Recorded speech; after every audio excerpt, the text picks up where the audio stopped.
नमस्कार, आप सभी का फिर से एक बार स्वागत है मेरा यूट्यूब चैनल अभ्यास.com पर। आइए आज समझते हैं अभाज्य गुणनखंड विधि द्वारा एलसीएम और एचसीएफ हम कैसे ज्ञात करते हैं। तो इससे एलसीएम और एचसीएफ ज्ञात करने के लिए दो छोटा सा नियम है जो कि आपको याद रखना होगा। पहला नियम यह है कि जब आप एलसीएम निकालेंगे तो एलसीएम में बड़ी घात को लिखा जाता है, बड़ी घात को लिखते हैं। जब हम एलसीएम निकालेंगे तो बड़ी घात को लिखेंगे, ठीक है। और एचसीएफ जब आप निकालेंगे एचसीएफ, तो एचसीएफ में याद रखना है कि छोटी घात को लिखेंगे, छोटी घात को लिखते हैं। बस ये दो छोटी सी बात याद रखना है और इससे हम बहुत ही आसानी से किसी भी दो संख्या का या दो से अधिक संख्या का एलसीएम और एचसीएफ ज्ञात कर सकते हैं। तो आइए देखते हैं कि इसको बनाना कैसे है। मान लेते हैं कि क्वेश्चन है कि 36 तथा 80 का एलसीएम तथा एचसीएफ निकालें, एचसीएफ निकालें, ठीक है। तो इसको कैसे निकालना है? तो 36 है और एक संख्या है आपका 80। ये दोनों संख्या को अभाज्य गुणनखंड के रूप में पहले तोड़ लेते हैं। इसके पहले वाले वीडियो में हमने अभाज्य गुणनखंड की पूरी प्रक्रिया बता दी है। तो अभाज्य गुणनखंड में करना क्या होता है? सबसे छोटी संख्या से भाग लगाते हैं, नहीं लगता है तो उससे बड़ी संख्या, उससे बड़ी संख्या, इस तरह से कोई भी दिए हुए संख्या को अभाज्य संख्या के गुणा के रूप में व्यक्त कर देना, वही कहलाता है अभाज्य गुणनखंड। अगर नहीं समझ में आ रहा है तो सीधा सीधा समझिए कि एलसीएम निकालना है, यानी कि लघुत्तम। तो चलिए निकालते हैं। 2 से लगाते हैं 18, फिर 2 से लगाएंगे 9, 2 से नहीं लगेगा, अब 3 से लगा देंगे तो 3 हो गया। अब 80 है, 2 से लगाइए 40, फिर 2 से लगा देते हैं 20, फिर 2 से लगा देते हैं 10, फिर 2 से लगा देते हैं 5, अब नहीं लगेगा, ठीक है। तो इन दोनों संख्या को लिखेंगे कैसे? देखिए यहां पे कर लेते हैं। जैसे 36 है तो 36 बराबर क्या लिखेंगे? यहां आप देख पा रहे होंगे कि 2 जो है 2 बार है, तो इसको आप लिख सकते हैं 2 का घात 2, ठीक है। 3 जो है 2 बार है तो यहां लिख देंगे 3 का घात 2, ठीक। घात का मतलब यदि कहीं पे लिखा हुआ है 4 का घात 2 तो इसका मतलब हुआ कि 4 गुना 4, ऐसे लिखते हैं, ठीक है।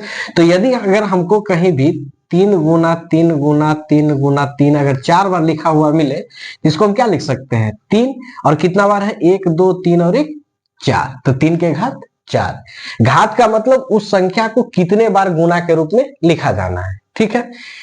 तो इस तरह से हमने 36 को अभाज्य गुणनखंड के रूप में लिख दिया। उसके बाद दूसरी संख्या है 80, तो लिखेंगे 80। अब यहां देखेंगे कि 2 है, 2 कितना बार है? 1 2 3 और 1 4, तो 2 का घात हो गया 4 गुना, फिर 5 है तो 5। यहां तक तो उम्मीद करते हैं कि किसी को कोई दिक्कत नहीं होना चाहिए, ठीक है। जो संख्या लिखा हुआ है, जैसे यहां 2 जो था 2 बार है तो घात 2 आ गया। यहां 2 कितने बार है? 2 बार। 3 जो है कितने बार है? 2 बार, तो 2 का घात 2, 3 का घात 2 हो गया। अब आइए 2 देखते हैं कितना बार है? 1 2 3 4, कितने बार है? 4, तो 2 का घात 4 हो गया। 5 अकेला है तो 5 का 5, ठीक है। अब जब हम एलसीएम निकालेंगे, देखिए एलसीएम जब निकालेंगे तो एलसीएम बराबर क्या लिखेंगे? तो सबसे पहले सभी संख्या को लिखा जाता है। सभी संख्या कहने का मतलब इसमें कितना लिखा है? 2 और 3, तो यहां लिख देंगे 2 गुना 3, ठीक हो गया। उसके बाद अब नीचे वाला संख्या में देखेंगे 2, तो 2 तो लिख चुके हैं। यहाँ 5 है, 5 नहीं लिखाया है तो 5 हो गया। मतलब कि जब हम एलसीएम वाले पद को लिखेंगे तो ध्यान ये रखना है कि एक ही संख्या का पुनरावृत्ति न हो, मतलब एक ही संख्या को 2 बार हम नहीं लिख सकते हैं और दोनों में से किसी भी संख्या को छोड़ना भी नहीं है। 2 बात याद रखना है, किसी भी संख्या की पुनरावृत्ति ना हो और कोई भी संख्या छूटना भी नहीं चाहिए। तो आप देख पा रहे हैं कि 2 3 5 3 अलग अलग संख्या है, यहाँ 2 3 5 हो गया। ऐसा नहीं है कि 2 गुना 3 लिख दिए फिर यहाँ 2 है तो 2 लिखेंगे तो गलत हो जाएगा, क्योंकि 2 हम पहले लिख चुके हैं इसलिए 2 फिर नहीं लिखेंगे। 5 था तो 5 हो गया, ठीक हो गया यहाँ पे। अब उसके बाद जो घात का है नियम जो लगाना है हमको, क्या नियम लगाना है कि एलसीएम में बड़ी घात को लिखते हैं अब आप देखिए दोनों संख्या को ध्यान से देखेंगे, यहाँ 2, यहाँ भी 2, यहाँ घात है 2, यहाँ घात है 4, तो बड़ी घात कौन हुआ 4, तो 2 का घात लग जाएगा यहाँ 4। ठीक हो गया। अब आइए बात करते हैं 3, तो 3 अकेला है और इसका घात 2 है तो 2। 5 अकेला है, इसका घात कुछ नहीं है मतलब 1 है तो 1। तो ये हमारा एलसीएम निकल गया। ठीक है, बिल्कुल आसान है। अब बात करते हैं एचसीएफ का। तो एचसीएफ हम कैसे निकालेंगे? तो एचसीएफ में ध्यान रखना है कि वैसी संख्या को लिखा जाता है जो दोनों में शामिल हो। तो पहले देखेंगे कि दोनों में शामिल संख्या कौन है। यहाँ 2 है, यहाँ 2 है, ये दोनों शामिल है दोनों में। यहाँ 3 है लेकिन इसमें 3 नहीं है, नहीं लिखा जा सकता है। यहाँ 5 है लेकिन ऊपर वाले में 5 नहीं है तो नहीं लिखा जा सकता है। यानी कि ये दोनों संख्या कौन सा शामिल है 2, तो 2 लिख दिए। अब एचसीएफ का नियम क्या है? तो एचसीएफ का नियम है छोटी घात को लिखते हैं। किस घात को लिखते हैं? छोटी घात। तो संख्या कौन है 2, दोनों में देखेंगे यहाँ 2 का घात 2 है, यहाँ 2 का घात 4, तो छोटी घात कौन हुआ? तो 2 का घात 2। ये इस तरह से हमारा एचसीएफ निकल गया। ठीक है, अब एक और एग्जाम्पल करके देखते हैं। कोई और एग्जाम्पल लेते हैं। मान लेते हैं कि यहाँ पे संख्या है 30, ठीक है, और एक संख्या मान लेते हैं यहाँ है 48। अब ये दोनों का बोलेगा कि अभाज्य गुणनखंड विधि द्वारा एलसीएम और एचसीएफ निकालें। ठीक है, तो चलिए निकालते हैं। 2 से लगा देंगे 15, फिर 2 से नहीं जाएगा 3 से लगा देंगे 5, अब तो नहीं कटेगा। ठीक है, अब यहां इसमें आइए 2 से 24, फिर 2 से 12, फिर 2 से 6, फिर 2 से 3, अब तो नहीं जाएगा।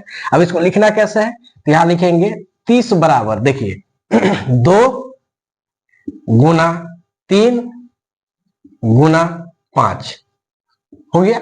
उसके बाद है 48, इसमें एक संख्या रिपीट नहीं किया तो सबका घात 1 हो गया। अब यहाँ 48 को देख पा रहे हैं कि 2, तो 2 कितने बार है?